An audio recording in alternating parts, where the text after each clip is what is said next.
You're listening to the Psychic Coffee Shop Podcast Network.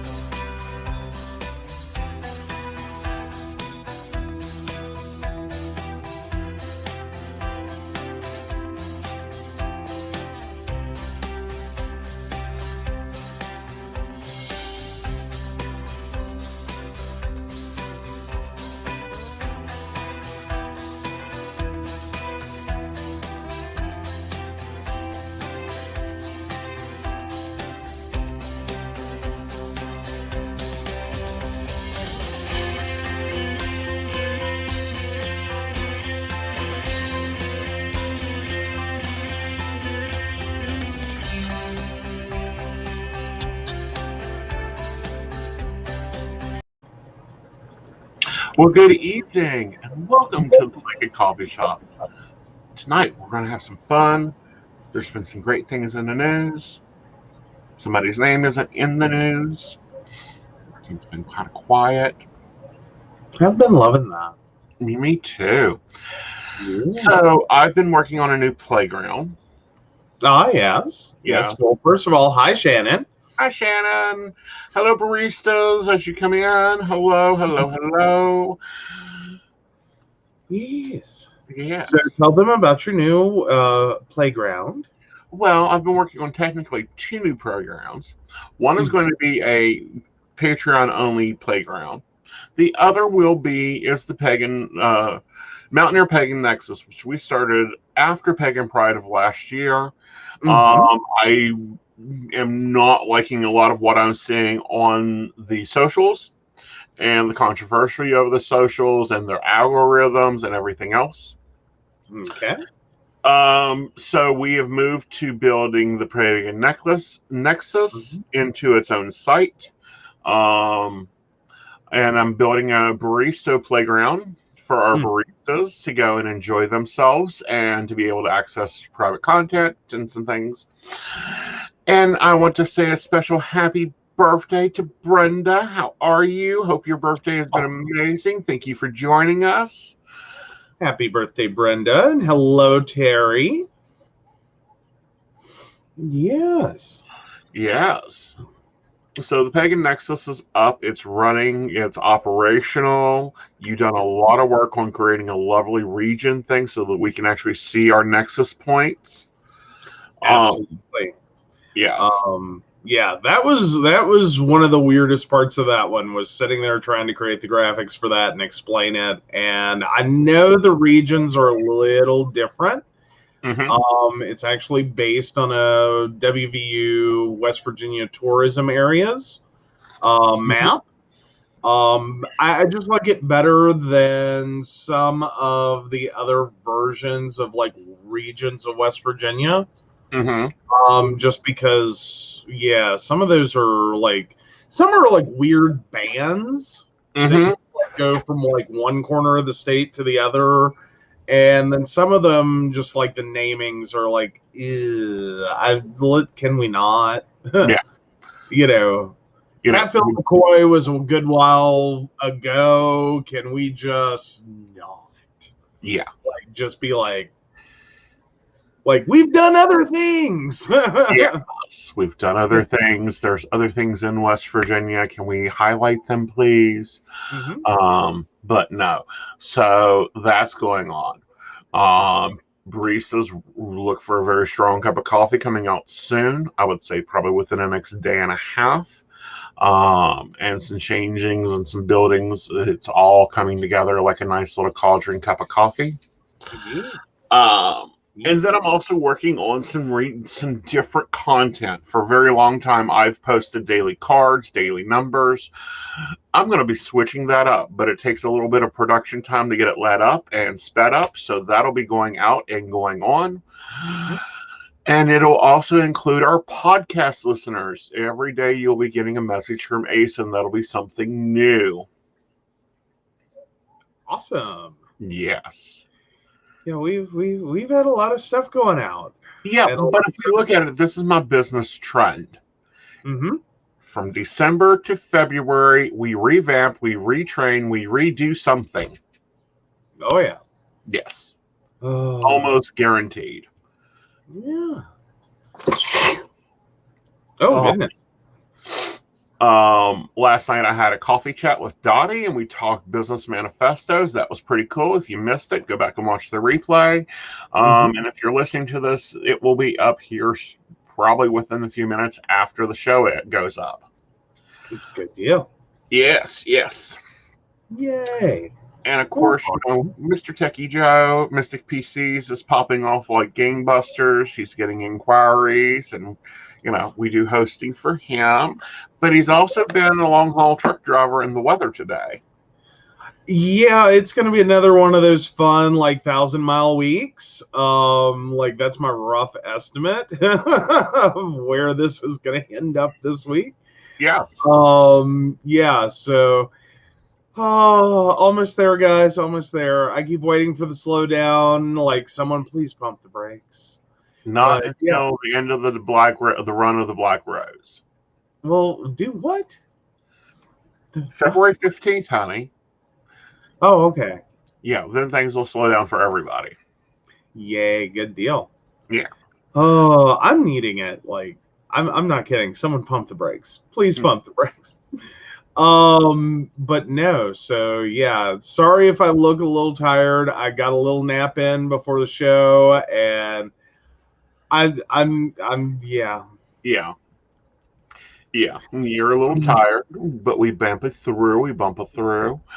So an announcement was made today. Oh, Jeff Bezos is stepping down as CEO of Amazon. Yes, you were sharing that. I don't know that anyone was quite ready for that one. Right. That's a little bit scary. Just because he built the company from the ground up and has made a lot of its decisions. So looking at that, it's a little bit like Steve Jobs stepping down from Apple. When you think about it, I don't know what's going to happen. Don't know what that's going to look like long term.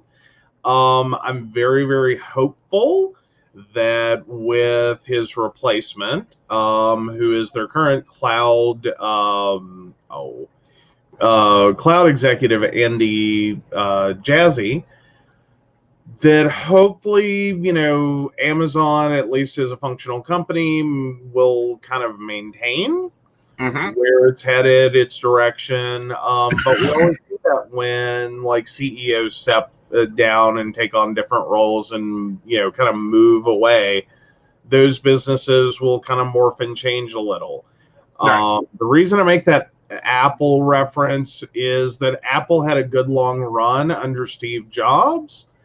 Then things got weird when he left, and then they kind of solidified back together when he returned, and then since his passing, I think we can all agree Apple's gotten weird.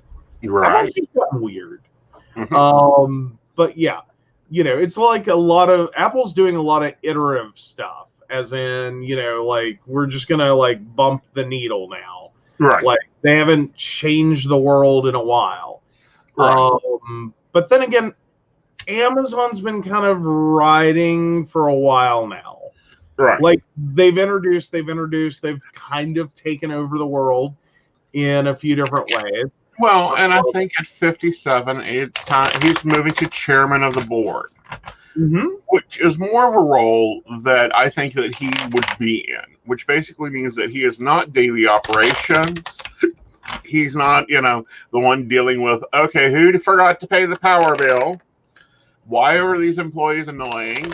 What is wrong with this policy? No, we will not be relogoing things, and we will not, these are the votes of the shareholders. Well, there is that. So very quickly, hello, Ashley and Mary. And then Ashley has a question for you. I know. That's why I shuffled up, because this is what we're going to start doing. Yes. All right. So Amazon has been kind of, being very tempered, very balanced, responding. You know, they have even been recognized that if they were more involved in the early distribution system for the vaccine, that it would be better. Mm-hmm. I think that this is revealing a partnership that has been going on for a while with Amazon, with the two, VP and CEO. So I don't feel much of a stream will be going on there. Mm-hmm. I do feel like it's going to make news because I think he's going to start something new. Because Bezos has, been declared the richest man in the world. He's, now kind of bored. He wants things to be pulling up. Mm-hmm. And I think that it'll be a sharp new direction for Amazon in general with the new CEO, as far as public opinion, public view. And I think the new CEO is not going to come in like gangbuster. It'll be like, okay, I'm now in the seat that I've been sitting in for a while. Yeah. Well, and even our reference article points out that Bezos is looking forward to working more on the Bezos Earth Fund and his Blue Origin spaceship company. Right. The Washington Post and Amazon Day One Fund. Yep. So it looks like he's kind of taking the Bill and Melinda Gates route. Right. Like I made my money. I have a good, strong business. I'm going to go play and help the world. Right. And we see that a lot in tech, that like people, like they get to a certain point and it's like, okay, I want to go play with toys. Right. Not in a bad way. Hopefully not in an Elon Musk kind of way. Because we do have a story about him this evening too. Yeah. But no, like Elon Musk is one that kind of can really mess with your head. On one hand, really cool guy. On the really intelligent person. On the other hand, really scary person. Right. Like, ugh. Sort of. I always think of Elon Musk as being like, pharma bro, but not quite as douche canoe-y. If that helps anyone right there. It's kind of where he is. No. But anyway, but no, we wish Bezos well, and hopefully, that'll I don't know. I think Amazon or at least Bezos in that form has a lot still to offer. And hopefully Amazon itself, I know, has taken a lot of flack for like worker protections and the lack thereof. So I would really hope that maybe under a new CEO, that can be part of his focus. Is okay, we have a great, strong core business, but we're kind of screwing our workers over here. Let's kind of clean that up. Right. And hello, Kathy. All right. All right, so we've got a couple questions. Let's take those, and then we will talk about some sad news. All right. So Chris, 122573, wants to know, will his Aunt Vicky be okay in her marriage? Is there anything he can do? All right. Well, they can do. Sorry, I take Chris as gender ambiguous. Looking at it, I feel like it's topsy-turvy. There's a lot of fear she's experiencing with this.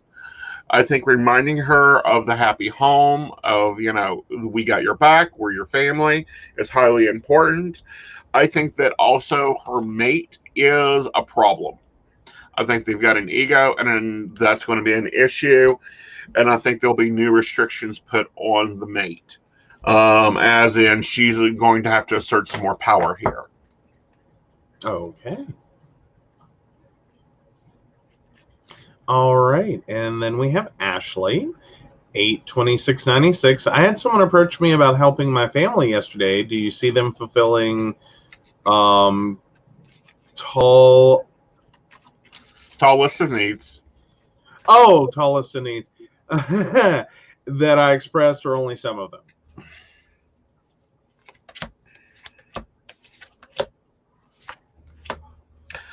All right. I think it's some of them. I think some things will be held, some things will be able to help you with. But looking at the cards, I'm going to warn you, there's some drama attached to this. Like, they're not doing it out of the kindness of their hearts. I feel like that there is some need to be fulfilled. They may be a rescuer, but take it slowly. Like, don't go spend the money until they've paid the power bill. Okay. So, yes, and apparently Chris says thank you. Chris was by way of Brenda, just FYI. I know. So, well, I mean, for our audience, just as they're watching. All right. Okay.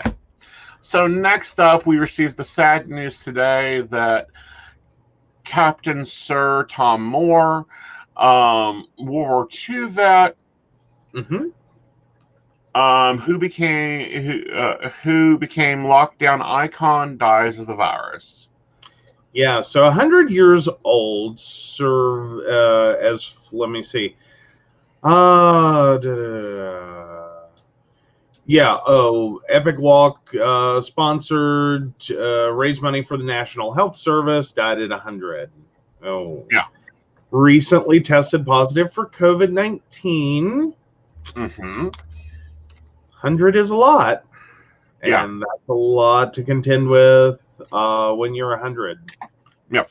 He was a World War II vet. He survived the Spanish flu. He walked 100 laps at his garden, raising $44 million for the National Health Service. This is British's health system. Was knighted by the Queen for his charitable explorations and passes away from the disease that he was fighting. Yes. Absolutely. Well, still, though, I think, though, with someone with that kind of stature, especially surrounding health and all that he has done, hopefully that will be at least a good, so to speak, warning message or a poster child of this can happen to anyone, and no matter what you're doing, you need to think about people like him. Right. Because this is someone who has worked very hard for the National Health Service. And very hard for the Queen. I mean, because the Queen stood up and honored him. There was a beautiful knighting service done outside, which is not normally done. It's normally done in the thrones room, but because of COVID, of course, she knighted him on the grounds. Absolutely. Yeah, and she doesn't pass those out like candy either. No, well, granted, there are a number of people that have been knighted, but it's somewhere like a little more than the presidential medals. Right. Like, it's just a touch more than that. Because we do see those given out within the U.S. And again, it's not for anyone and everyone. I mean, granted, the last 4 years have changed that a little. There's some people that have gotten presidential medals. I think we're all going to sit and go, holy crap, what was that about? Well, that was about ratings. Pardon? That was about ratings. Well, that was about ratings. But yeah, like typically though, presidential medals are in that same kind of boat that they're very important, and usually the people that get them, it's for large acts, right? Large important acts. So yes, and we do hope he does rest in peace. Yes, he has worked hard and deserves it. So, yes, we have another question coming in. Awesome. So, Mary Winfield, 11/28/57. Question about my eldest. She is in trouble. She is not as well like what my eldest is projecting to the outside world. I want peace, clarity of communication between myself and my eldest. I know how to achieve this. It might take some time. Yes or no question. Does this cruelty of non-communication related to a deceased person or another living person? and as a postscript, my dad would not be happy about this if he were alive. All Let's right. take a look here.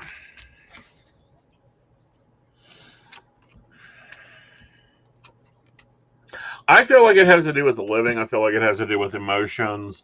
I also feel like it's not as well or not as in well.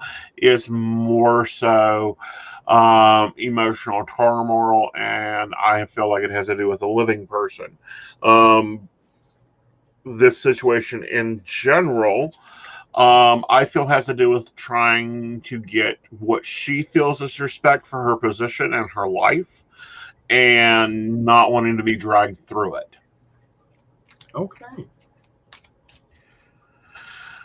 But no, you were talking about presidential medals, and it came out today. Actually, she's two stories in one, like Dolly normally is. It came out today that Dolly turned down 2 presidential medals of honor.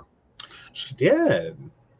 Yes. That is, yeah. That's always going to be a fun moment. Yeah. So yeah, well, and just a little rundown, and I'll have the article for that. Because this is a BBC article, that's the fun part. Yes.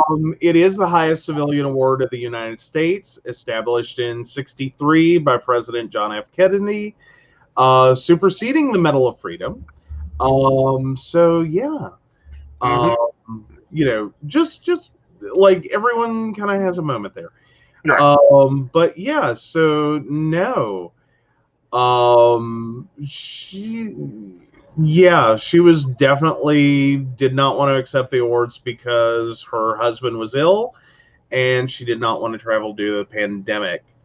Got to appreciate that. I would say for anyone, it's got to be a hell of a moment. Right. Like you're being, and now granted, she tries to stay apolitical. Right. Like, I'm not getting into it. I'm going to do my good, but I'm not going to jump right in on like this political train or that political train. Right. She's apolitical. That's why she said she's not sure she would accept another offer at the medal. Mm-hmm. The first medal, an offer with the medal was to honor Dolly for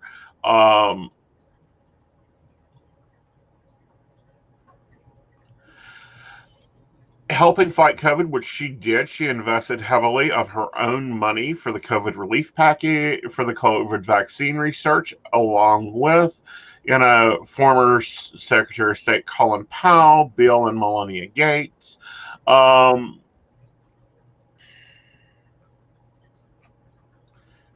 then what was the next one for?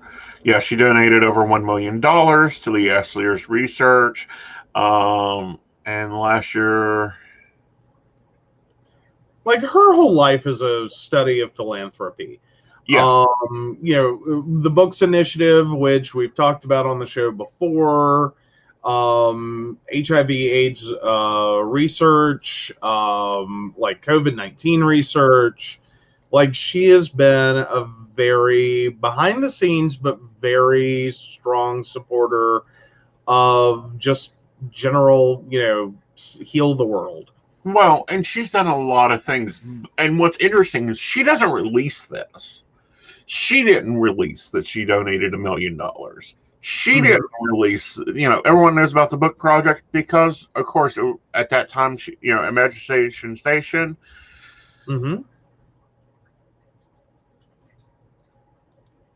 It's a really great thing. And those really great things are healing people, keeping people from dying. During the Great Smoky Mountain Fire, she funded people. I think it was either $1,100 or $1,200 a month. She has done a lot. It really is a lot. Now, I'm going to correct something right here. Okay. Sarah, no, she didn't donate to Gates. She co-funded with Gates for a vaccine to save lives. Yeah. That's what this is doing. Everybody in the news on this podcast, understand COVID is real. point blank is real. It's killing people and continues to kill people. Yes. We do not host conspiracy theories about tracking viruses, tracking everything else. We have covered that on this show. Point blank. Yeah. Excessively. Well, and Bill and Melinda Gates are not horrible people. And when we talk about the Bill and Melinda Gates Foundation, it does a lot of work around the world to... I don't know anything that it's not trying to help with. And it is, again, it's kind of that, you build your giant tech company and then you look for ways to help the world with the money you're making. Exactly. They're buying vaccines for third world countries that don't have a market population. They have funded the research for multiple companies. They have continued to build and grow the acceptance of the vaccine to deal with people that cannot get science. Mm-hmm. Well, and I do want to just run down, because sorry, my brain's not fully functional. On, because generally I would be able to answer this, but I'm again a little tired. So yes, the Bill and Melinda Gates Foundation employs 1,602 people. Has made $54.8 billion of grant payments since its inception, and funded grantees in 48 states and the District of Columbia, as well as work in 135 countries. Mm-hmm. So yeah, it's kind of it's a lot. Yeah, it is a lot. And they continue to do work. They continue to work on third world countries, on emerging markets, on investing in small businesses, and investing in technology in itself. Yeah, there's development programs, growth and opportunity programs, health programs, policy and advocacy programs, and then within the United States, let's see. That wasn't what I meant to go to. Okay. I'm not going to quickly find that. I do know again, typically I would be able to bounce through this, but there is a lot of wonderful things they do. And yeah, it's kind of a fun and exciting board of people. Right. Looking at the other donors in this thing, Dolly didn't feel like that she had done anything special. It's what she does. Well, and I think for Dolly especially, it's like that's the point of having money, is to once you're able to support yourself, is to help others. Right. She's going, back to her roots, back to basics, financially. Right. Is like, okay, this is the money that I have. Mm-hmm. This is the money I need to support myself forever. Mm-hmm. And she does a lot to ensure that her family is more than comfortable. Mm-hmm. She wasn't like the one rich relative who just kind of went, bye, see you. Mm-hmm. Her family is well taken care of as well. Right. And they didn't release that they were working with Moderna. Moderna released who was donating. Mm-hmm. In hopes to get other donations. This is why this vaccine has been able to be moved so fast. Other than we already had the DNA for the virus, the original strain, COVID-19. We had the DNA of it. We were able to sequence it and then begin forming vaccines. Mm-hmm. Mm-hmm. So this is very much a different type of vaccine than the polio shot. Oh, absolutely. Yeah. And, luckily with funding, we don't have scientists testing it out on their own children, which is how we got the polio vaccine. Yeah. Well, granted, with polio, I think that literally brought the world to its knees at one point. Mm-hmm. Just from the severe amount of fear. Right. Not to mention slightly different time period. Like, yeah, it's a really bad way to like play with a virus or play with a vaccination and see if it works. Back up good ways in history, and we have a long list of those that are kind of, necessity created some unfortunate situations. Mm-hmm. How do I feel about J&J vaccine being less effective?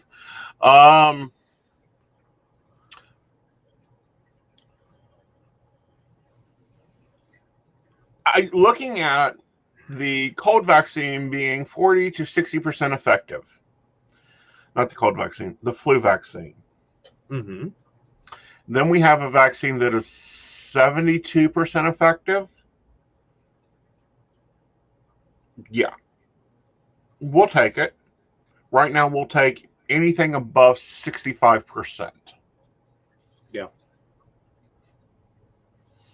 Well, at this point, given, the January is currently the deadliest month on record. Yeah, this has hit a critical point, especially with variations in strains, and what's happening there.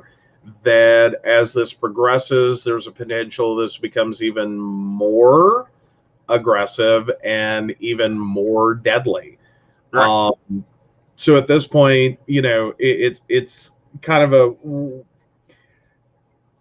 all solutions may not be the absolute best solution, but any solution is an excellent solution. Especially if we can stop the spread and get it to them.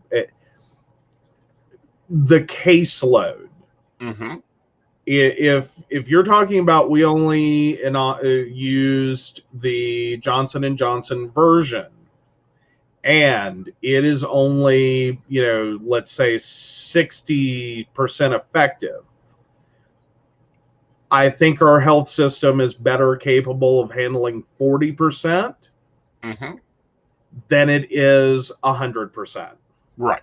And something that same numbers finally pointed out, and I started seeing in the data, even at 60%, even at 40% effective, if you're part of that 60% that gets the flu from it, it's not as deadly. Well, right. And then with the flu vaccination, you also have to realize that in many ways, it's not a guarantee. Right. That you're not going to get any flu. Because you do have to remember there are multiple strains. And typically the flu vaccination, while it is a little bit of a guess as to what strains will, most affect an area, it's also looking at trying to protect you against the worst strains. Right. Like, I'm sorry, I'll gladly feel like crap for 3 days because my flu shot didn't work for that one. Than I would to go through H1N1 again, or to go through swine flu or avian flu, or, those are very serious, deadly versions of the flu. I will gladly take, I feel bad. Right. I'll gladly take that. Because I feel bad means I'm going to lay in bed and watch TV and eat chicken noodle soup and be like, oh, I'm so pathetic for a couple of days, and I'm going to live, as will most people who get that. Right. But Mary makes out a point that polio testing happened in a different generation. Doctors and patients do not own their offsprings right now. Well, what happened? Hooray. Everyone was doing exactly what they're doing with the COVID vaccines and refusing to immunize their children. He needed this vaccine today. The population, we were losing a full generation to polio. Well, and you also had people both living in fear of polio, right, as well as people living with the consequences of polio, right, which could be very deforming, right.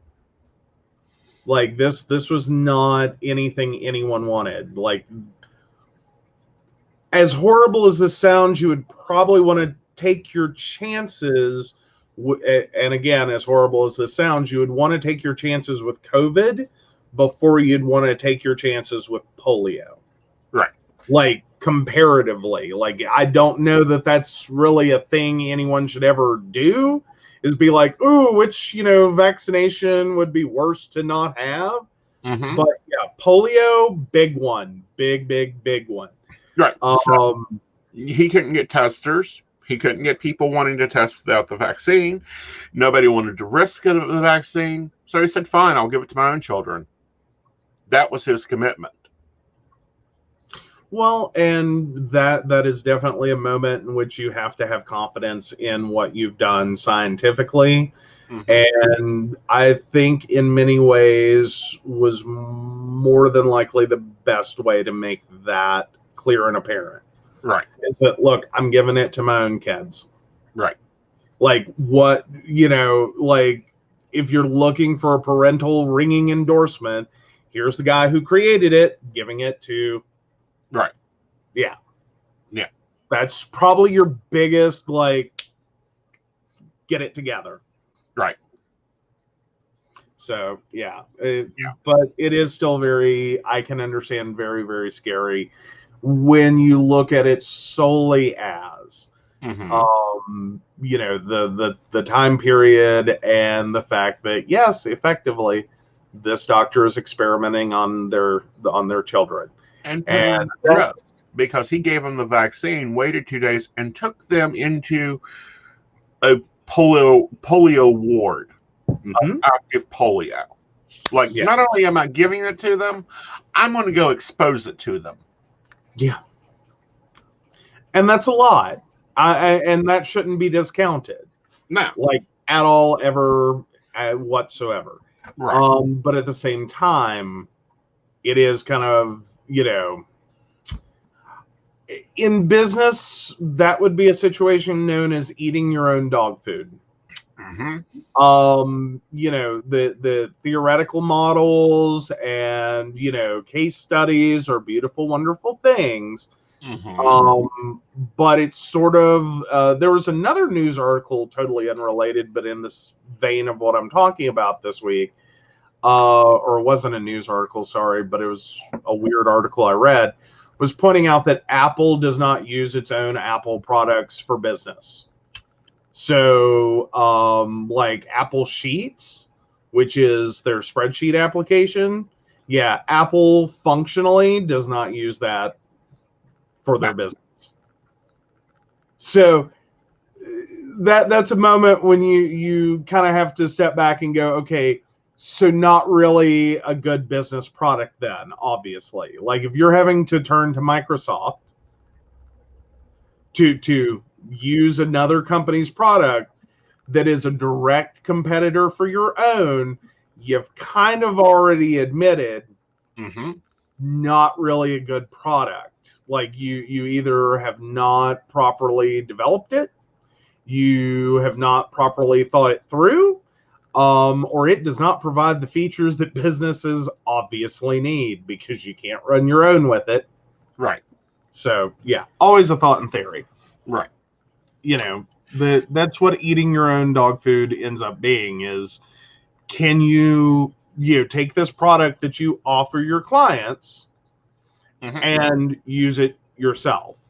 Mm-hmm. Because if you're using it yourself, then you're making the case that it can be used mm-hmm. and that it is a legitimate thing. Right. It's sort of like if you're running a, telephone company and you're making telephones, but then the one on your desk isn't a model you make. It's made by a totally different company. What'd you just say about your product? Exactly. Support your business. Oh, good Lord. Okay. So, Mika, do I trust Google Drive? Yes, I like Microsoft OneDrive more. And I say that for a reason, and that's because I have a full-on Microsoft account. in terms of I have a full Office account. So I get the 1 terabyte of storage. My problem with Google Drive is that 15 gig limit without paying more money is kind of a and I know it's sad, 2 decades ago it was kind of, or well, almost 2 decades ago, the amount of space that Google gave users was just like, oh, how much I can what? Like this, I'll never fill that up. Yeah, I filled that up. I've had to stop and clean some stuff off. I trust Google Drive. I also trust Microsoft OneDrive. Right. And I like Microsoft OneDrive better, personally. I'm not a fan of Dropbox, but I am a fan of Google Drive, and I am a fan of Microsoft OneDrive. Yeah. Like effectively, I use a lot of different services. I don't use Dropbox, and that's mostly because I found it annoying. Dropbox doesn't work all that great, but Google Drive does. It integrates with a lot of things, as does Microsoft OneDrive. I just go OneDrive because of the better storage. Plus, I do also suggest to literally everyone, if you have an internet connection and you're setting up a Windows 10 computer, please, please, please, please, please, please create a Microsoft-based account, an actual online account. That makes my life as an IT person so much less stressful, because many of your important photos, documents, and everything else are going to automatically be backed up. It means that if you lose a hard drive, like that computer ends up toast, I still have some options to give you, because no one ever backs up their stuff. Like, I don't even know why we talk about backups anymore. No one does it. It becomes near pointless to talk about backups. Right. Yeah. For home users. Mm-hmm. Which we use multiple backups. That's why I was able to come back up so fast. Yeah. Now, the comment I was reacting to before I saw Mika's was Shannon's, and that goes back to the eat your own dog food concept. I was told that if I worked in the Mac division of tech support, where I used to do internet support, that they didn't use Macs but had one in the building the workers could go look at and refer to as needed. Mm-hmm. That's just so sad. That's, and I understand that. There's not a lot of good support software for Mac. Now, I will, to a degree, say that typically at the point in which you're having to do Mac support, you're either on one end of the spectrum or the way other end of the spectrum. Either the issue is very basic, simple, click here, click there, walk your mom through using the internet. Versus, the other time you have to do Mac support is it's toast.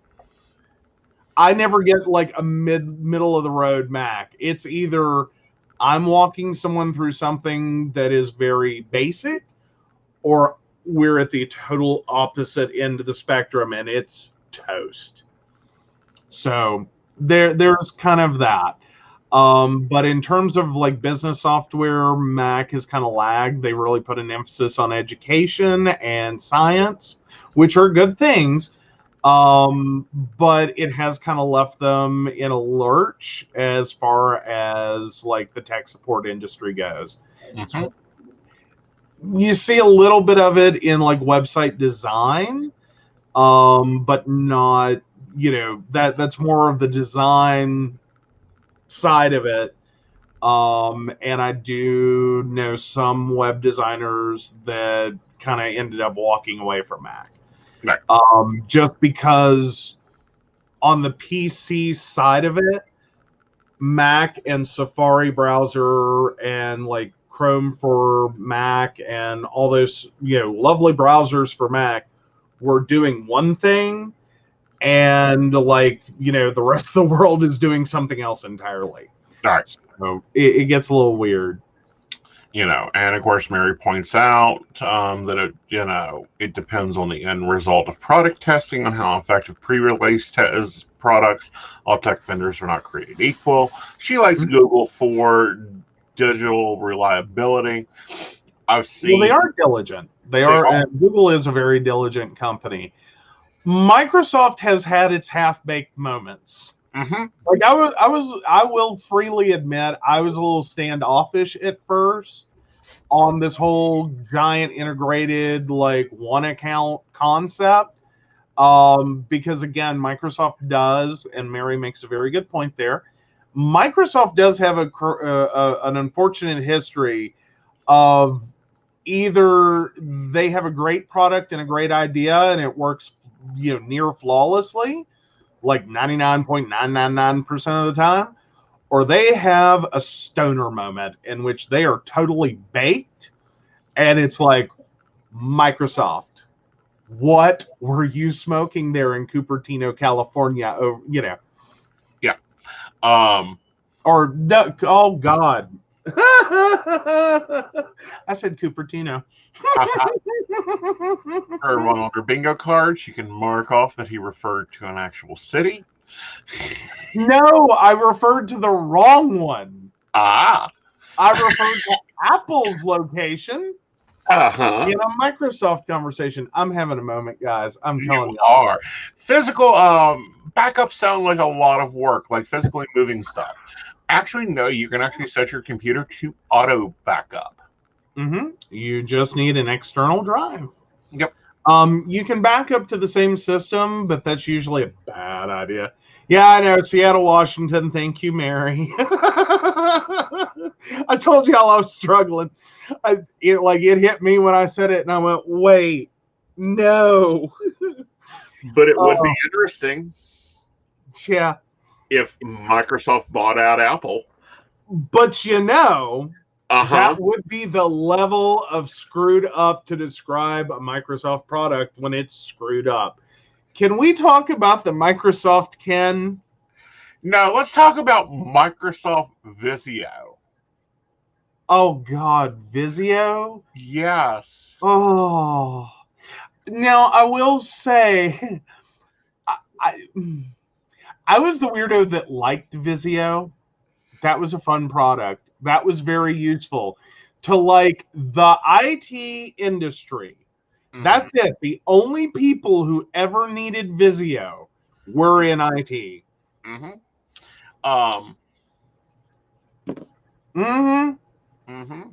No, not Sony Visio, the product line. Visio was a Microsoft product used for doing some very fun graphical management of processes and process flows. Mm-hmm. It's very, like, at the point in which you're having to use Visio, you are probably a project manager, and you need to be able to take a lot of different resources and understand especially like for Gantt charting, to understand how like each one flows into the next one so that you can plot that project out from start to finish and know what a problem here is going to do over here. The other way that Visio is super useful was for process flows, which is when you have to explain a like giant decision tree of like, this input goes to here, and then what the hell happened? Mm-hmm. And then it goes to here, and what the hell happens? Mm-hmm. And it goes to here, and like all these branching things. Yeah. I've had to do both within that product. I will say I was a little ticked off when I entered the working world. And I got my first little job. And they didn't have a license for Visio. Yeah, nor did they And care. my boss had never heard of it. Uh-huh. And I'm just sitting here going, well, there was a whole, feels like wasted semester of my life. Yeah, but, it's great for project management, although I love Monday.com. It does a lot better. Oh, yeah. There's been a lot of other softwares that have come along that are a lot easier to use. Uh-huh. Oh, Visio will give you headaches. It will absolutely give you headaches. And fits and nightmares, especially when people can't read flowcharts. Mm-hmm. Mm-hmm. Yeah. And it will also, it's the kind of software where sometimes you would make one little change. And then, right as you hit save, you realized what you did, and it was too late. It just created a cascade of problems. Mm-hmm. And it's like, oh, crap. Right. We're going to start that over. Yes, it's 4 a.m. I thought I was done. We're going to start over. Yes. That's why you always save each change so you can go back to that changed file. Visio taught you that. Also out is Dolly is going to be on the Super Bowl. Yes. Yes, for Squarespace. They are not a sponsor, Squarespace. Please contact us. We have a lovely sponsor package for you. But hey, there you go. Wait, I'm confused. Am I at that weird gay level where I can't remember when the hell the Super Bowl is? Oh, it's this Sunday. Okay, sorry. It's this Sunday. Of course. Yeah, I'm at the level of gay. I don't know when the Super Bowl is. That's me. And the quote from the article, and I just love this quote because I'm like, oh, girl, I feel you. Well, I work 365 days a year. I'm always working 5 to 9, 9 to 5. I work all hours of the night and day, she says. Whether you need to do it, you got to get it done, however many hours it takes. And Ashley, all I'm going to say is boys in spandex. That's all I needed. I don't care who they're playing, what they're playing for. It's boys in spandex. I'm happy. Yeah. But again, that's the quote I'm there for. We see this with people that have made an impact. Dolly, not Dottie. Dottie is talking about me. What did she say? I don't know. That's what happens when you start calling people someone else's name. But Dolly, Wendy Williams, there's another one that I just love. Fox. Vivica A. Fox. All of them have made that same statement. For those that missed the Lifetime documentary and the Lifetime movie, 5 coffee cups, enjoyed it, but it was all information I already knew. That was kind of introducing new information. The only new information out of either one of those was Wendy Williams spray painting Kevin Hunter's garage door, and that the divorce was planned 2 years before it occurred. Oh, there you go. She had to wait for her son to leave college. And we see that a lot in relationships. Kids out of the nest, you're fired.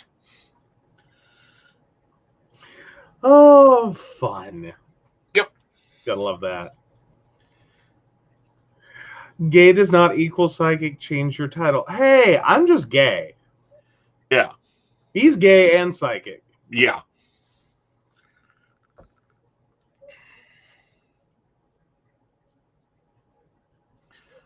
So, but moving forward, of course, we see, GameStop returning to normal flow. At Tuesday, it was $81, a fall cry from last week's records.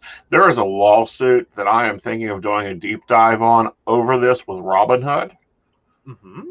Oh, yeah, Robinhood's had fun. Yep. Toy. Yes. Yes. Yeah, I'm gay and techy. Like, well, that's almost contradiction in terms. Like, how many IT boys do you meet that are not gay? Like, I worked with 3 of them. I think they may have been the only 3, like, heterosexual IT people in the world. Like, every other time I meet someone else in IT, it's a safe bet. Mm-hmm. But no, warning about losses. A lot of the hedge funds are going about this. There's going to be some government investigation on Robinhood. Again, I'm thinking about doing a psychic deep dive of it because I think this will bring out regulations that we will see in March. There we go. And it looks like Terry's got a question and might have hit enter a little fast. So we'll wait for that one to come back in with the rest of the question. Right. So, yeah. Oh. Now, going over to the techie world. Ooh, Techy World. Yay. Yeah. Solar energy empowers young women in Yemen. Ah, yes. 10 women of Yemen, Edge District, have built and are now running a solar microgrid. Mm-hmm. 2 things. Yes. Well, there's a lot going on with that. There is. So it is their own business, providing affordable renewable energy to a community living near a war zone. And yeah, they're looking at building 100 microgrids around the country, and specifically hiring women. Yeah, which is different in Yemen. That's not heard of. But back to Ashley had a question about the Wall Street's bets community. The whole position and goal of the Wall Street bets community was to expose that the little man can bet against the hedge funds and win. And a lot of them won greatly. Now, I took some time, and the Wall Street Bets Reddit is actually back up. Yeah. And looking through it, they're it's an interesting group. These are all like seemingly millennial Gen Z level or age people. And they are like attacking investments with a different approach. That is that is very big on the Robinhood-esque style investing. Like, if you got $1, stock costs $1, you can buy a stock mindset. But they are approaching it very much like, buying a lottery ticket. Mm-hmm. Play, like, so to speak, play the numbers you like. Right. And, if you win, you win. If you don't, well, that was fun. Right. But it's a group of people, kind of like a lottery pool, going, all right, these are the numbers we're playing. Mm-hmm. This is what we're going to do. This is how we're going to do this. Mm-hmm. Let's play the numbers.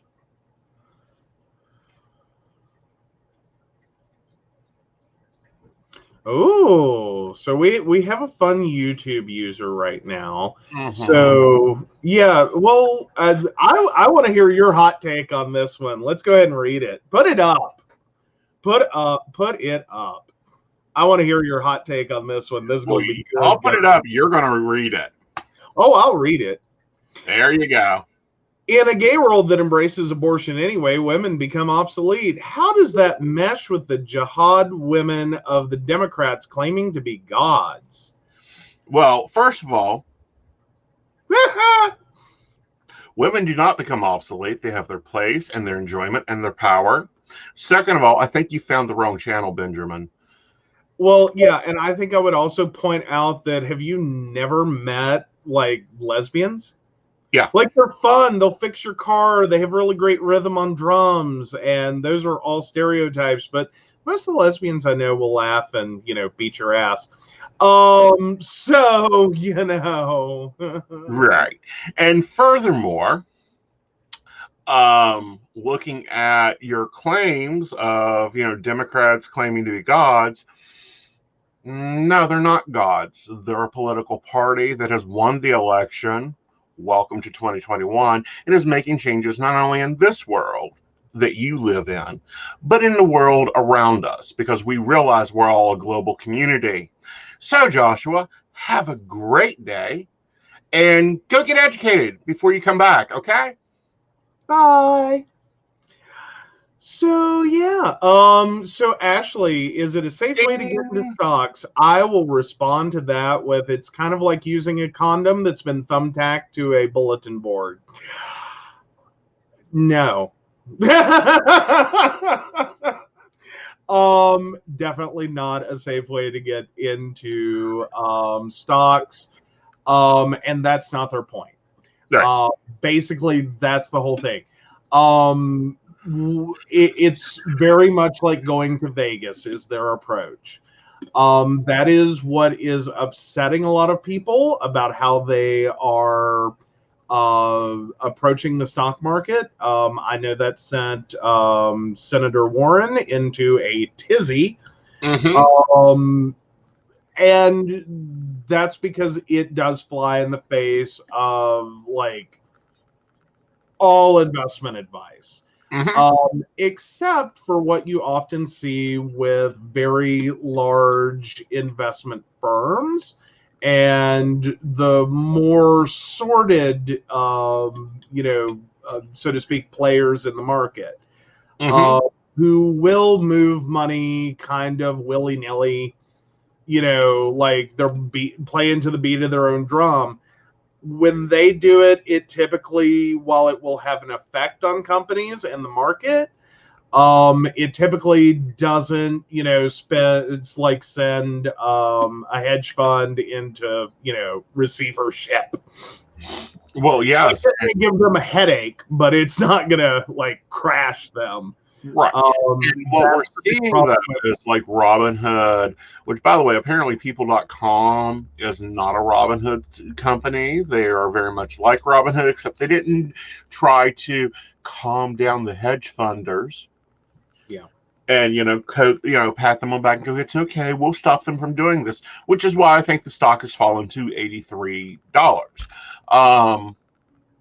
Again, always invest responsibly, invest in things that you use daily. Don't be buying things you don't know the company of. Absolutely. But no, I think Wall Street Bets is an awesome place. It's a place for us to talk and go, so Barry, what do you think about this? And what do you think about this stock? And have you looked at this company and the structure they're using here? Yeah, well, and there's two things they're doing, and these are the two big takeaways on Wall Street Bets. One is SEC rules are fun when you're a private investor. Because they're like, we're used to this idea of a pump and dump, which is when you start talking illegitimately about a company and you get people to invest in it based on like outrageous claims and, false misleading statements. That's not what happened. That's not what Wall Street Bets did. They knew this stock was a fucking gamble. And no one was unclear on that. They also knew that there was a legitimate issue here with the way it was being treated by this hedge fund, and it created an opportunity for a squeeze, which totally happened. So in talking about that in a group, everyone wanted to be like, oh, that's an SEC violation. That's an SEC. No, SEC rules are kind of weird.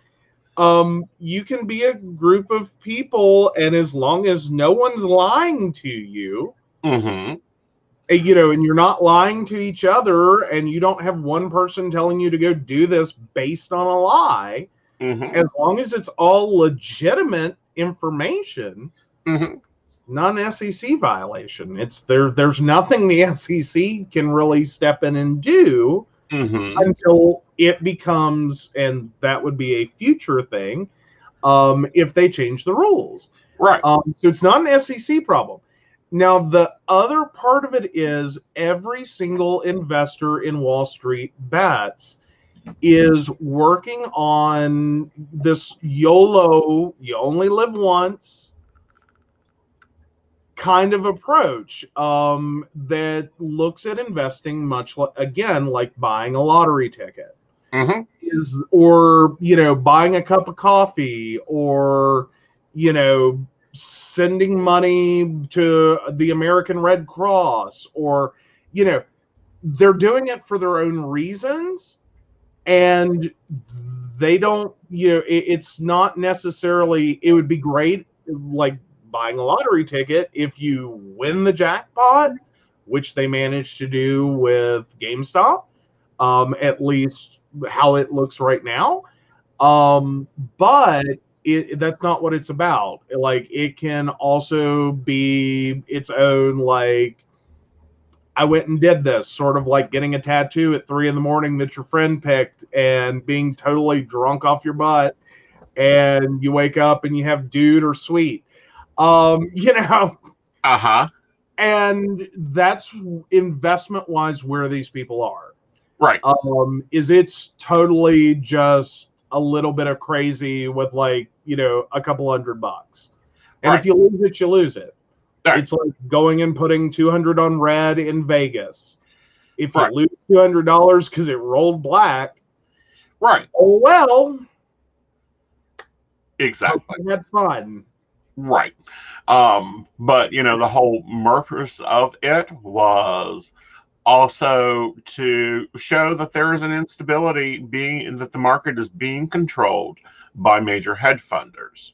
It also showed an instability and an app that had sworn that it was for the little guy, that anyone could invest, blah, blah, blah, blah, blah, blah, blah. And we are seeing... Now, there's two things with that. Robinhood is on the verge of an IPO. Yeah. And it has been trending beautifully up to this point as this wonderful company.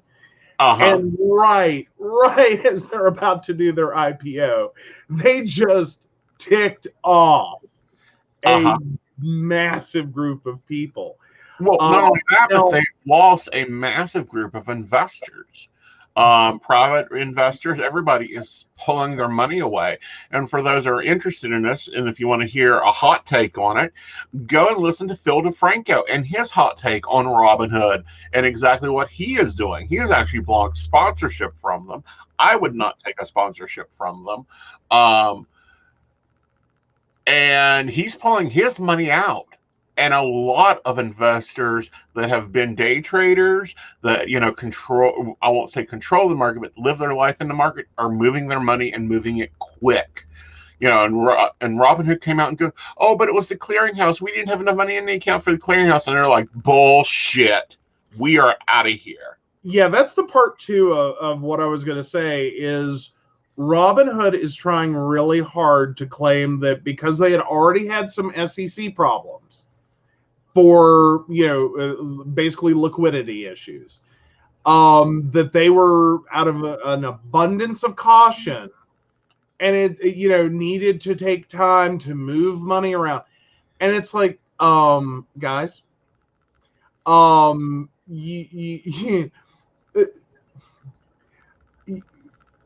you're a pretty big company.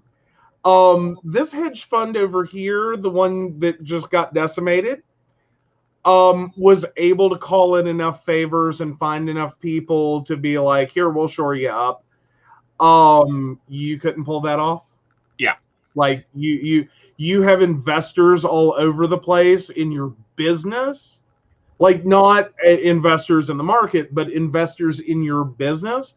And like, you couldn't ring one up and be like, dude, we have a small problem. I need money quickly.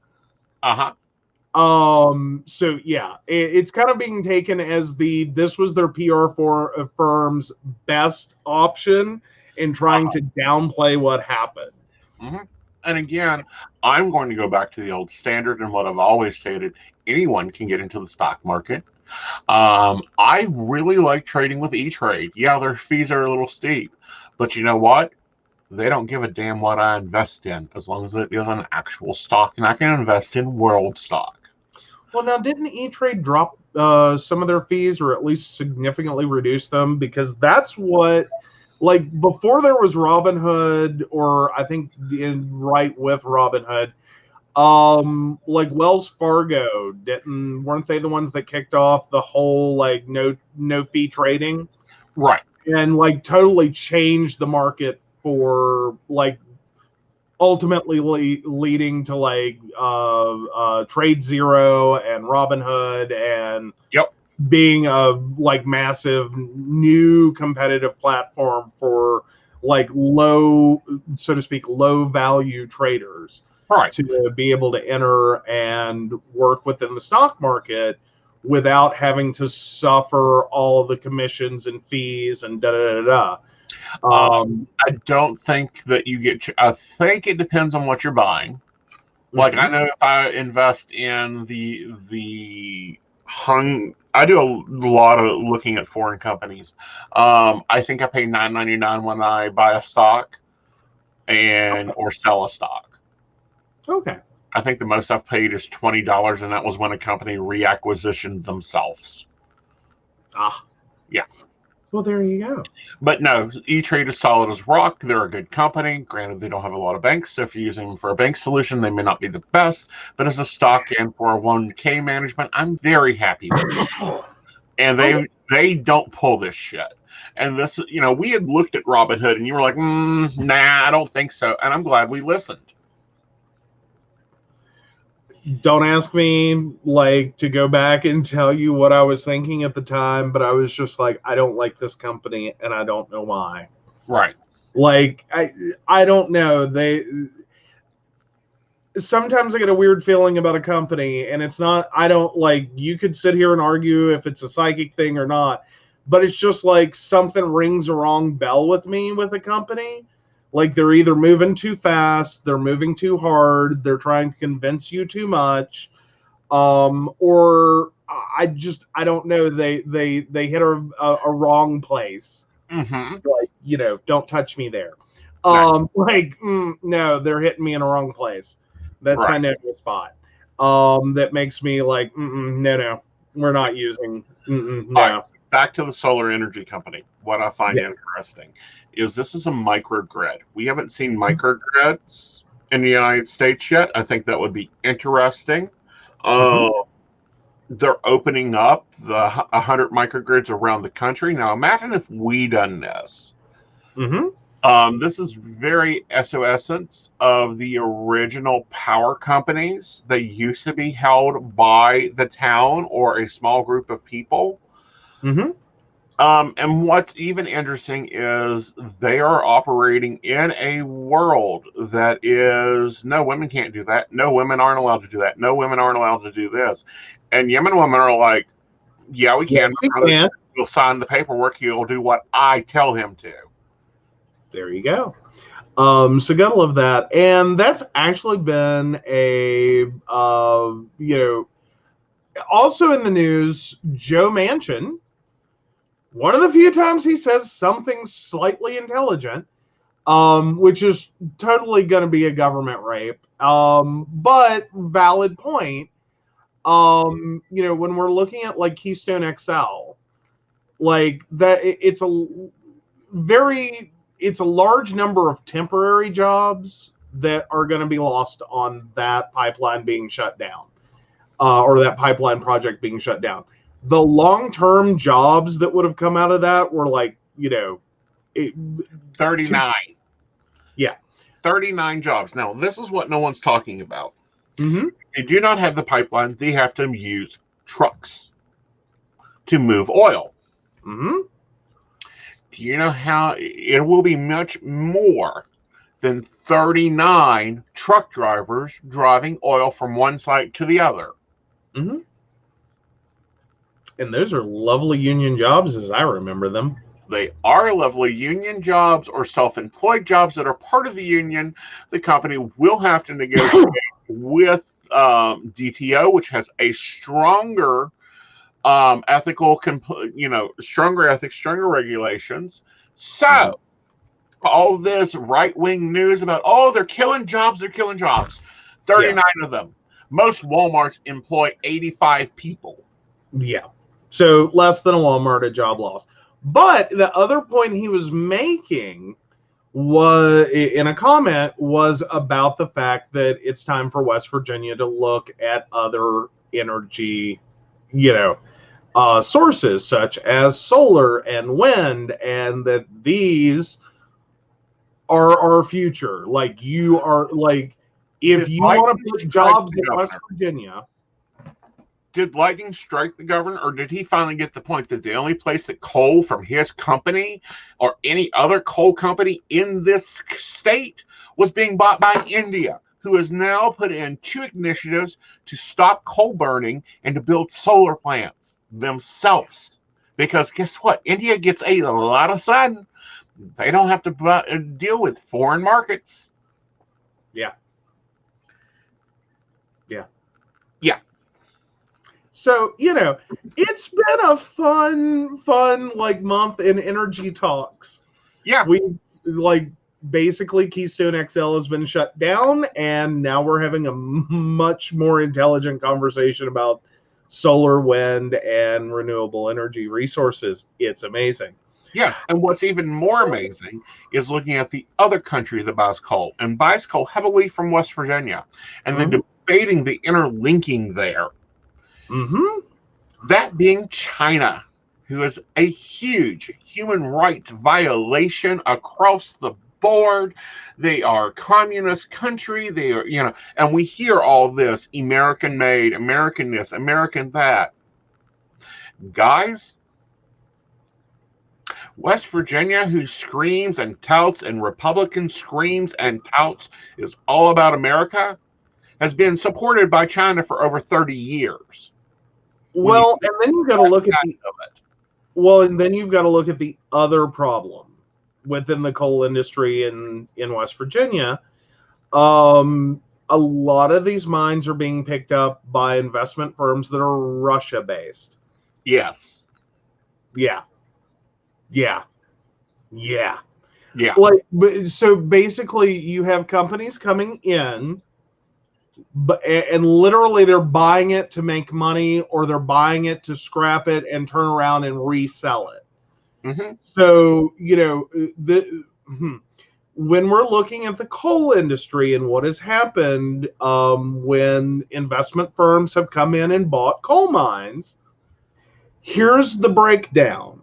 Okay, so you have a coal company that has been in business for many years, many years.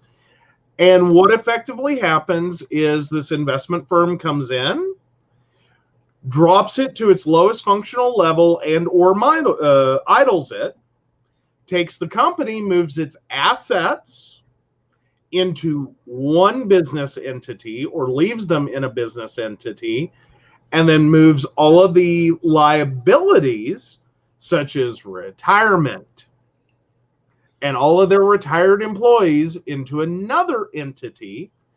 And then, because that entity has no assets to support its liabilities, it files for bankruptcy and shuts down.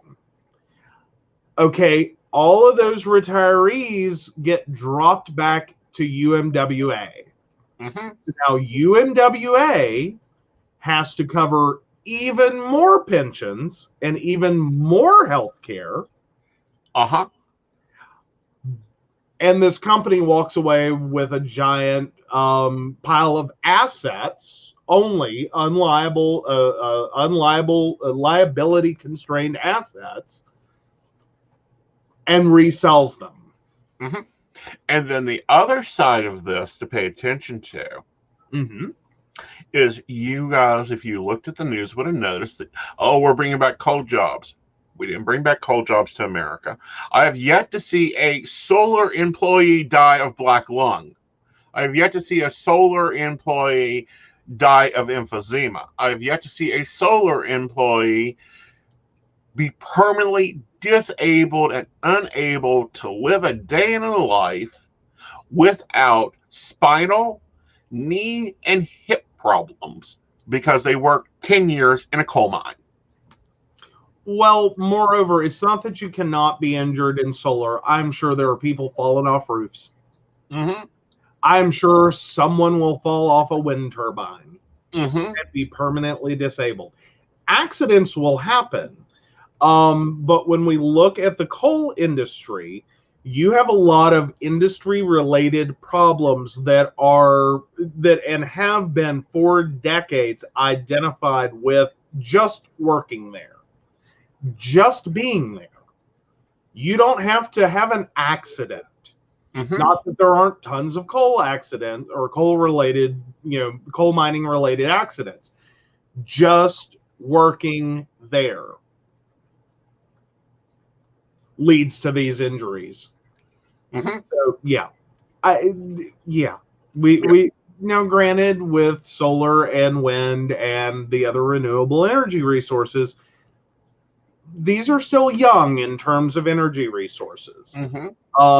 However, they're on track and looking really good for being profitable employment that has a much lower rate of incidence of harm to employees.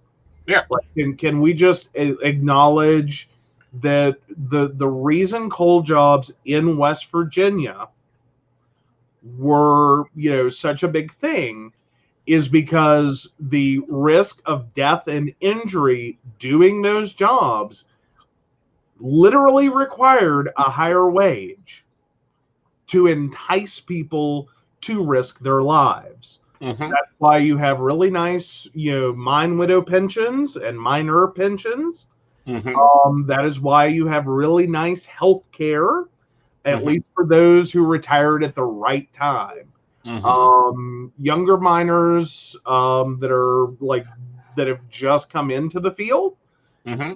they're not getting that anymore. It's like comparatively, it's kind of crap. Right. So what's interesting, what I've not the first time I've seen this out of this government, mm-hmm. is they're going, oh, you're a miner? Great. So you're a mine electrician. Wonderful.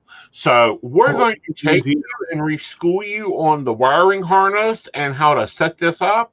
And we're going to move you with classic union benefits, because it's going to be a union company,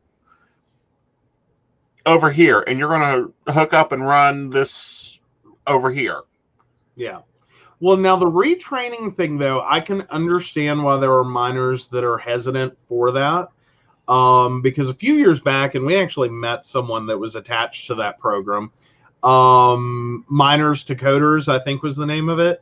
Mm-hmm. At least that was the general idea. Is we were going to take mine employees Mm-hmm. and retrain them, take miners and retrain them as coders. Mm-hmm. And turned out that was a giant grant grab that literally did almost nothing. Right. Like very, very, very, very few people actually made that transition. Right. But that's taking them from one industry to a totally different industry. This is the same industry. This is electrician to electrician. Mm-hmm. This is a ground specialist, which is, for those that don't know, a ground specialist is someone who does strip mining, and it's part of going in and rebuilding the land after it has been destroyed by strip mines. Mm-hmm. And retraining that, yes, we need that land flat, and we need it facing this direction, because that's where the sun is. Put the sun to your back and start flattening land. Yes. Well, and those are very important parts of that. Yeah. And then there's also the fact of, can you build it here? Like there's a degree of engineering, Mm-hmm. and especially in West Virginia, we don't have a lot of flat level surfaces to start with. So there's, well, I mean, we have some, but we've created many now with strip mining, but a lot of flat, bald areas. Yeah, we created a bunch. But what I mean is, as a general part of West Virginia, this is not Oklahoma. This is not, Iowa. You do not just like drive through us in a straight line.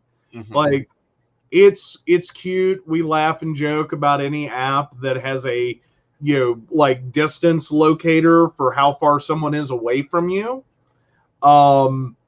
it's like, okay, but did they do that in road miles? As in how far I'm going to have to drive around to get to you? Or did they do that if I could shoot an arrow at it? Right. Because no, sometimes in West Virginia, I can be 15 minutes away from you by air. It does not mean I can be there in the next hour. But the other thing, this is all part of that changing and growing. Because I remember, and a classmate of mine, really dear classmate, one of the few ones I still talk to, pointed out that maybe at least 30 years ago, the Department of Natural Resources was hosting a program, and they remembered stating in the program, and I went back and checked because, I have crap, that in 30 years, coal would be dead in West Virginia because there was no more coal. Well, I think the long-term viability has always been, contested. Right. Because it's not that we will not find more coal seams. And a lot of the predictions were often made based on consumption at that time. Right. Like if this consumption, and especially looking historically forward, if you're seeing consumption do this, and you're just looking at this, kind of, so to speak, GameStop level curve or a COVID spike curve of consumption of coal, then you realize that very quickly this is going to stall out. You will not be able to do anything. Right. So yeah, that's also been a part of this.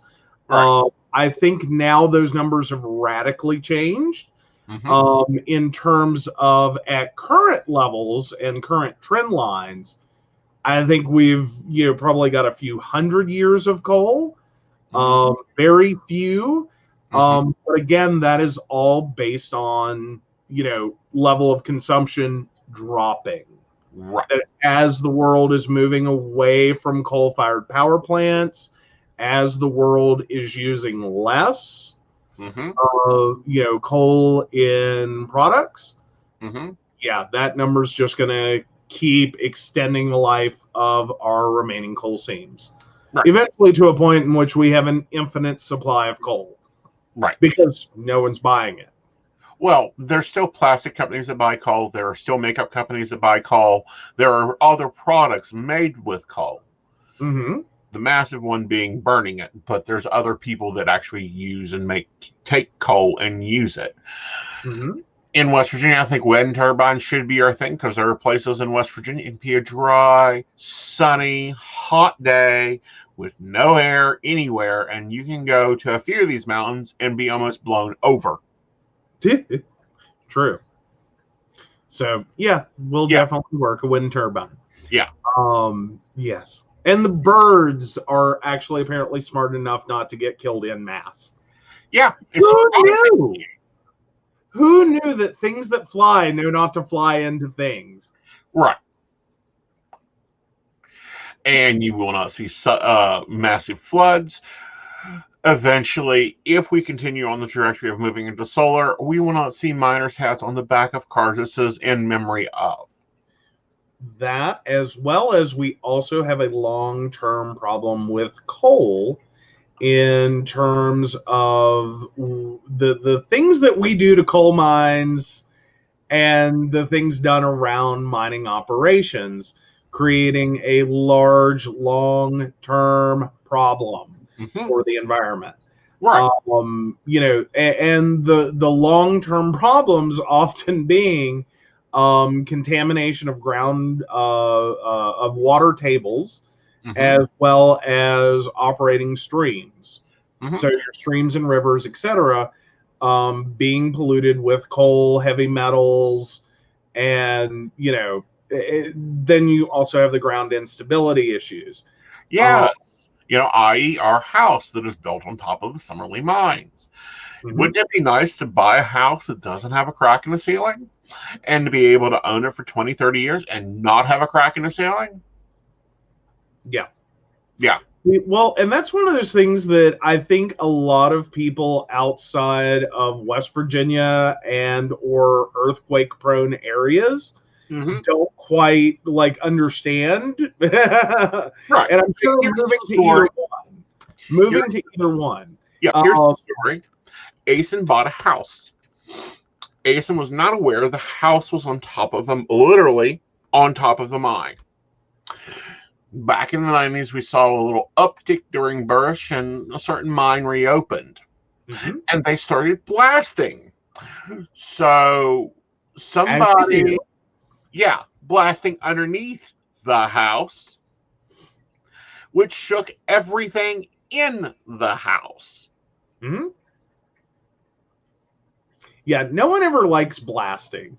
Now my dad, as part of building, a few different projects, had to do limited amounts of blasting. And no one ever likes this because exactly this, you end up with like disruption because blast waves will radiate and you're going to shake buildings. Buildings don't like to be shaken. They're like babies. Shaking is bad. Right. It structurally, when the building was not built for the idea of being shaken, it reacts like shaking a baby. Sometimes it means the baby might have a little bit of a weird tick about a thing, or it may mean that you killed baby, as in you tear down the house. Because no, it's sitting in the absolute wrong spot to be shaken. Right. And you will create significant structural damage to the foundation, at which point that house is now demolished. Right. That's your choice. Yeah. For other houses, it means you have like weird random cracks in ceilings. You have, things popping off the walls. You can end up with like slopes and floors or spaces where like a wall and a ceiling come apart. Because again, these are things that houses don't like doing. They don't like moving. Right. So I'm watching. I would love to see some solar energy empowering small communities in this country. I would love to see a neighborhood going, oh, we have a lot of roofs, and let's install solar as a group.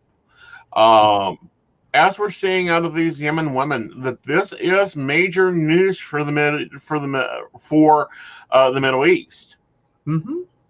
Well, and additionally, if we can also just take a moment, though, I would love to see this become more of a grassroots effort / public program than what it has been in some areas, in which it's this weird like finance option on housing that you can install it, and it'll be grid tied. You're supposed to get money, but it never works out. And then if you want to get out of this, it's this whole convoluted process in which you really cannot cancel this contract.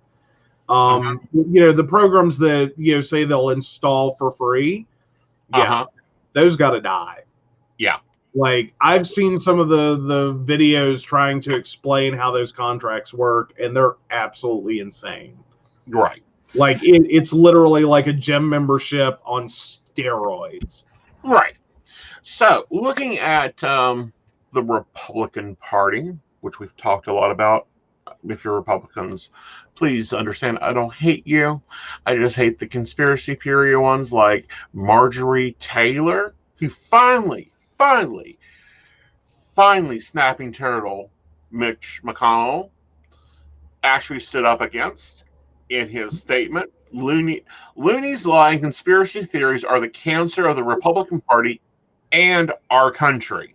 McConnell said in a statement, somebody who suggests that perhaps no planes hit the Pentagon on 9/11, that horrifies school shootings as pre-staged, and that the Clintons crushed JFK Jr.'s airplane are not living in reality. This has nothing to do with the challenging facing American families or the robust debate on sustaining that can strengthen our party.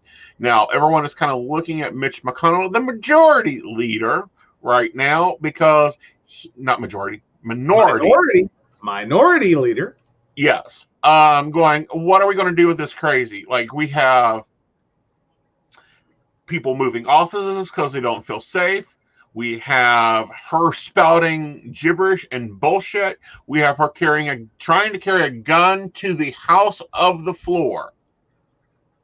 Yeah. Well, to the floor of the house. To the floor of the house. Yeah.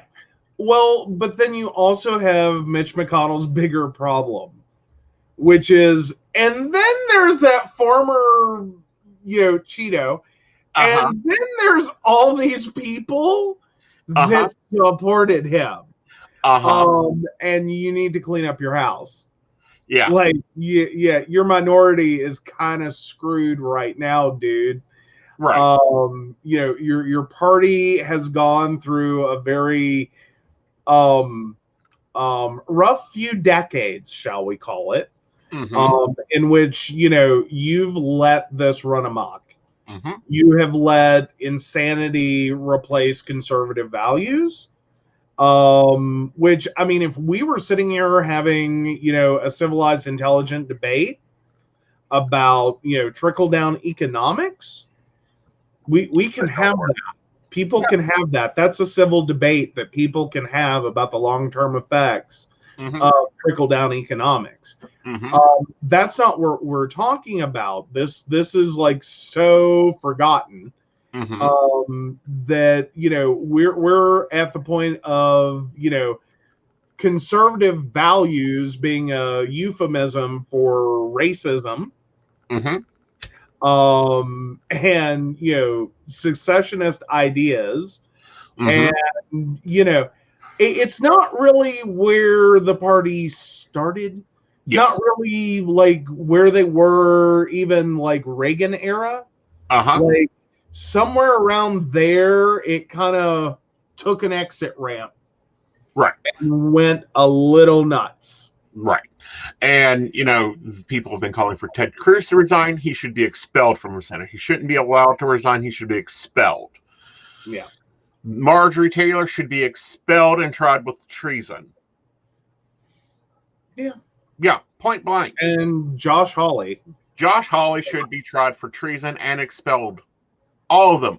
The only way we can begin working with unity and getting back to the ideas of running this country is to take out the conspirator bullshit, remove QAnon idiots, because I am just tired of their part, and get back to doing business.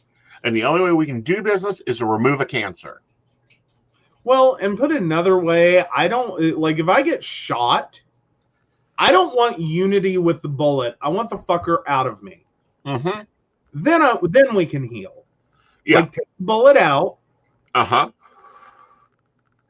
And then I can heal. Yeah. That's where we're at right now after, the last 4 years and the culmination of January 6th. Right. I don't know why this is hard.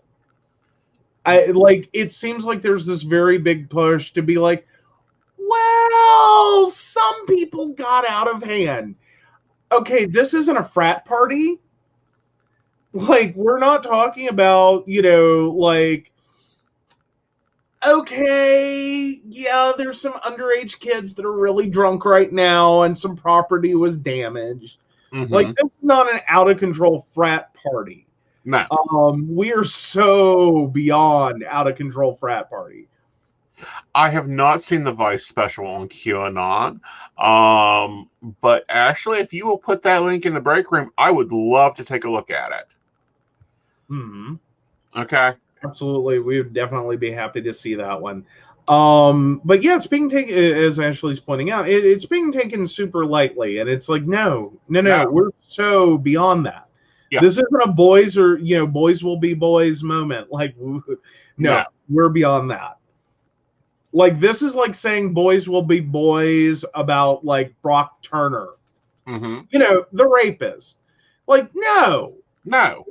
He should be 25 years to life if he was even captured humanely. But anyhow, Ashley, send that to us. We will take a deep look at it. And matter of fact, that will be our main topic on Mountain Bears is looking at QAnon and the crap they have caused within the United States. Mm-hmm. Absolutely. But please contact your representatives, contact your senators, and I've saw on TikTok. What is that New York Congresswoman? I love.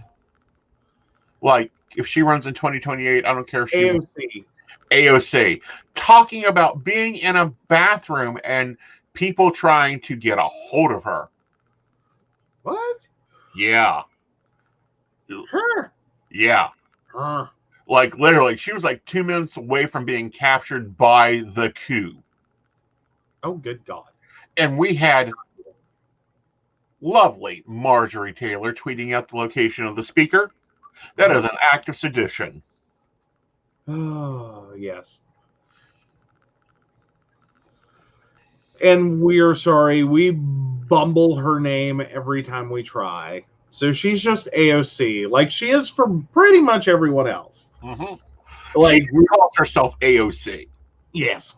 Like, that's her call signal, that's her call sign, that's what she refers to herself as, so we will go with that. Oh, yes, Ashley. She fired off on Ted Cruz. Like, I'm willing to work with anyone who didn't try to kill me 3 weeks ago. Yes. Now you want to know the impressive ticket I would love to see? Currently Madam Vice President and AOC on a ticket. Now, we've talked about that, and I kind of argue that one a little bit. Like, I don't think she's ready. I think she needs a few more years.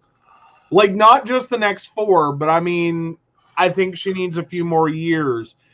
Right now, I love her ideas. Mm-hmm. I love her enthusiasm. I love her, take no bullshit.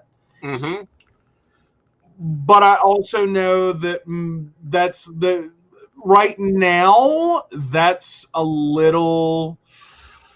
She needs to kind of mature into that a little more. Like, right now, she inspires a lot of people because she is so bold. Right. Which is well needed, well respected in the position she's in.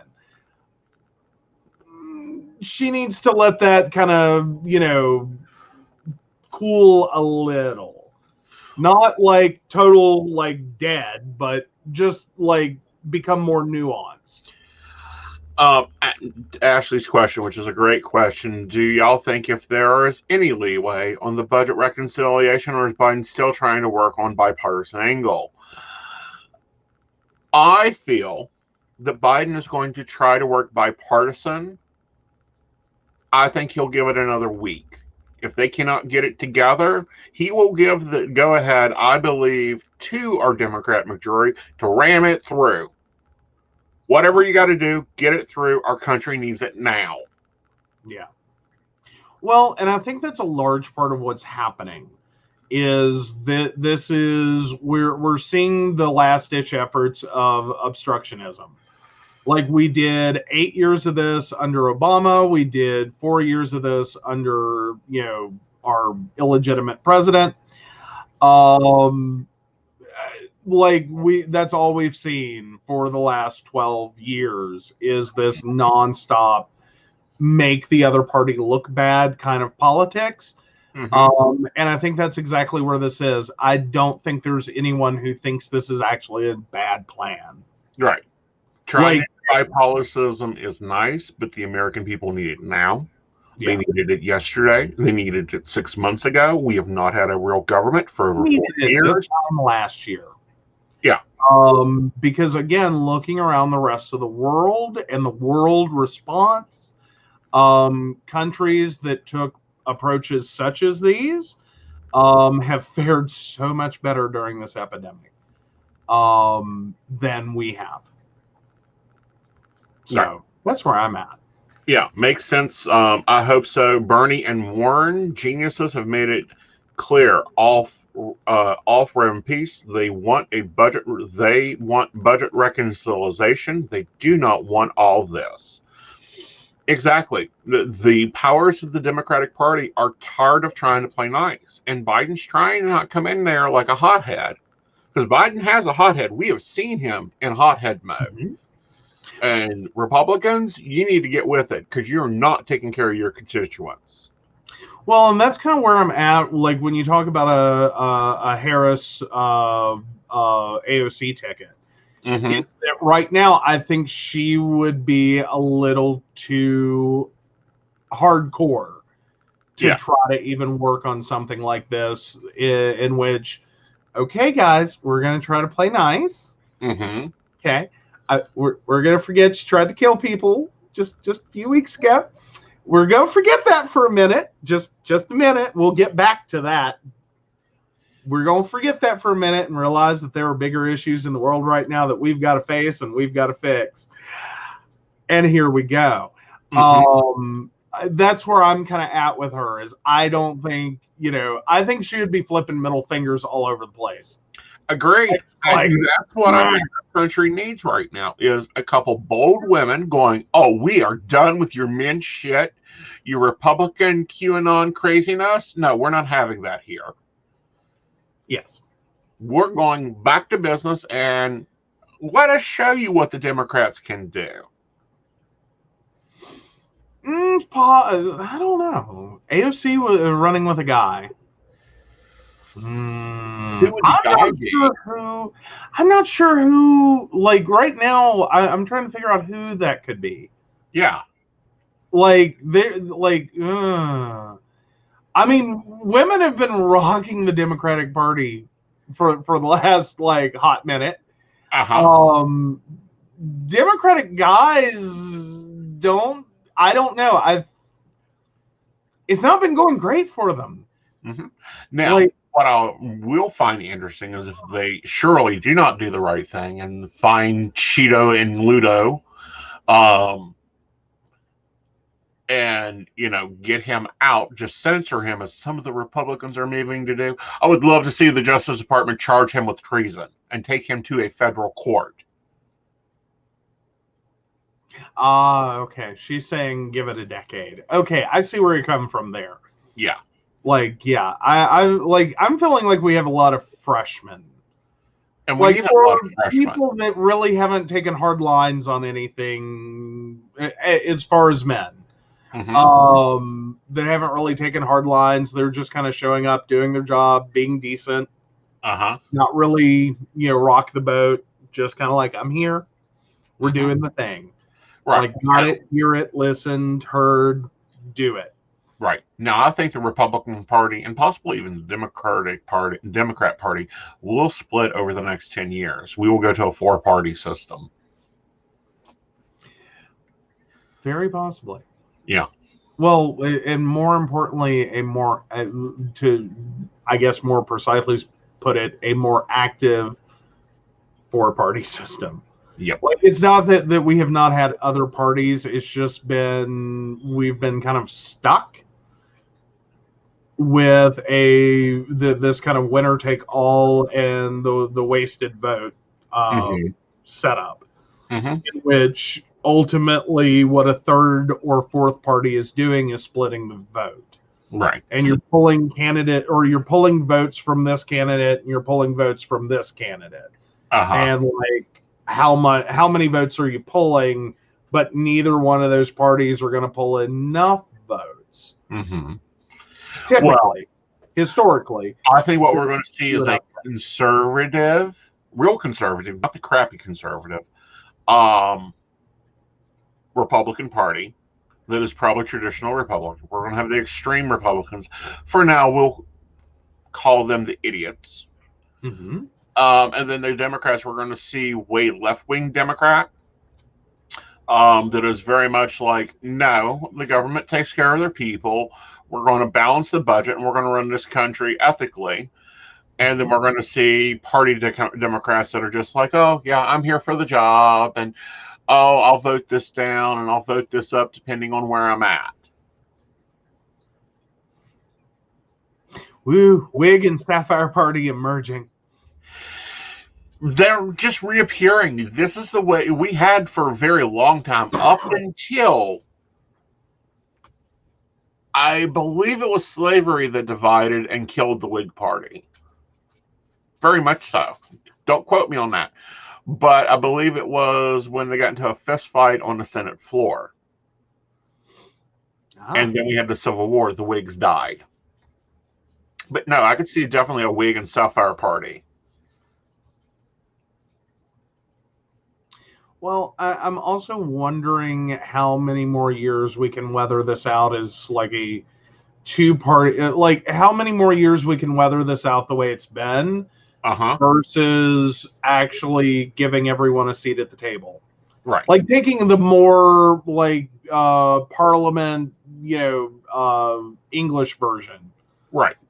And, literally everyone ends up with an equal seat at the table, and we're having a real conversation about issues, and we have multiple parties and thoughts and ideologies represented that are a little less beholden power-wise, so that there's more opportunity to negotiate the issues on the issues, not just on what's going to play well come election season. Right. Now, for those that are looking for real entertainment, go watch the British Parliament. I love how it's conducted. And there the MP actually has to be in the debate. I find it hilarious. You cannot just be talking about their MP are equal to the president. You can't just be talking about him. You have to debate him. It is hilarious to watch them. Yeah, I think we're going to have to, the conversation's got to change. The way we're having the conversation has to change. Right. And if nothing else, the last 4 years should have shown us, with a spotlight, that this isn't working. This is not a conversation. This is just a pissing contest. Right. All right, guys. I hate to do it. This has been a great show. I've even lost my temper twice. That is a different show. And we only banned one person. No, it was two people. I had to put two people right, and I had to bring out my block wand and go, ding, bye. Fair. But yeah. Yeah. And so that, and as, baristas always remember, you have the group to go into and to take and communicate with. Within that group, you do have to enable StreamYard. But that is there for you. We will probably be getting more of these people in, and the block wand will probably come back out more often, because we are gaining notoriety, and in this polarizing times, I refuse to any longer deal with ill-informed people. If you have great comments, bring them. We will talk about them. We will look at them. We go into a bunch of different things. A lot, we have stories that we bring up, and then we actually delve into them with our baristas. So if you are a barista, please remember to do the Facebook, YouTube, Twitch things. Like, share, subscribe. Absolutely. And then... and Ashley's, I like your Aeson Knight business page. There's more commentary I can see. Yes, there is more commentary. And we have a last second question. Rayla, if you'll put in your birth date, I will make him take one last question. I will. Just drop your birth date. So while we're waiting for a birth date, I just want to go ahead and say thank you very much to our Patreon sponsors. And as soon as that little crawler rolls back around, so I make sure I get everyone, we would like to thank Beverly Walker, Mika G, Kathy, Mary Winfield, Brenda Bryant, Ashley Guest, and the Crystal Lotus Shop. If you'd like to learn more about us, the show, or how to become a Patreon sponsor, please visit PCSPnetwork.com. There we go. And so Rayla Burns, 12/18/87, relationship-wise, would like to know if they will meet someone soon. We'll take this a little in depth, because you could meet someone soon, like at the, tomorrow. That's not what you're wanting. You're wanting something that's actually withstanding. So let's see when withstanding you'll meet someone. Yeah, he changed your question. You ain't getting hookup advice. Yeah. well, and the whole thing is Relationship. we're going to go whatever. Mhm. Real, I feel like you will find someone within 5 weeks. I'm looking at the Five of Cups there for timing. Looking at the connection, they would have just gotten out of a relationship, which is why it's so long. They will be very level-headed and very much in sync with you. Probably will come in not like a wrecking ball, but like, ooh, who is that? Because they are appearing up within the same suit as you, and I do feel like it will be something that is worth withstanding. So even though there's still a lot of opportunities and a lot of options there, again, 5 weeks and it's a good permanent building of a relationship. Awesome. Now, I'm just going to ask, you're saying they're getting out of a relationship. So what do we know about the ex? No, Like, we're not going there. Crazy ex? We're not going there. Okay. Sorry, I can't make him do everything. I No. try. Show up next week. That's all I can tell you. Try again. Magic 8 Ball. I'm Magic 8 Ball. Says try again. Uh-huh. All right. So, but we will be back with the Psychic Coffee Shop. I'm hoping to have new content up, the new stream of content, because the daily cards are going away, but they are being used in a different manner, which will be more broadcastable and more interesting. Always, you can reach me on the socials. I'm Aeson Knight everywhere. If you aren't subscribed to the YouTube or Facebook page you are watching this on, please subscribe. And Fridays 9:30 is when we do the live taping. You may see other content from me. I'm going to be starting different things. Now, if you want to become a Patreon, we are not monetary supported by our platforms, and who knows if we'll ever be, but please check out PCSPnetwork.com to check into our patrons, which are our baristas. Now take it away. I already did. Do it again. Do it again. All right, we want to thank Beverly Walker, Mika G, Kathy, Mary Winfield, Brenda Bryan, Ashley Gist, and the Crystal Lotus Shop. And again, if you want to become a barista and support us through Patreon, or you want to learn more about us or the show, please visit PCSPnetwork.com. And Brenda Bryant, again, happy birthday. We're not singing happy birthday to you because we don't want it snacked, but we hope you have an enjoyable barista full with your friends. Empty a couple. I'm giving you 30 fingers. Yeah, that works. And good night, y'all. It's been a great night. Good night. Bye-bye.